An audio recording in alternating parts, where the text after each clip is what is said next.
Katie Koppel. Well, it may be Sunday, but it's also St. Patrick's Day, and area law enforcement are stepping up patrols for the holiday to keep everyone safe on the road.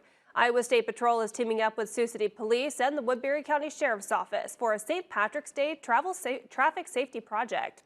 Officers from all three departments will be out through the day today and through the night tomorrow to keep everyone safe between the Highway 20 corridor and Sioux City and Lawton. We're going to be targeting excessive speed violations on the Highway 20 corridor, which runs from Sioux City east towards the Lawton area, targeting drivers that are traveling in excess of the posted speed limit.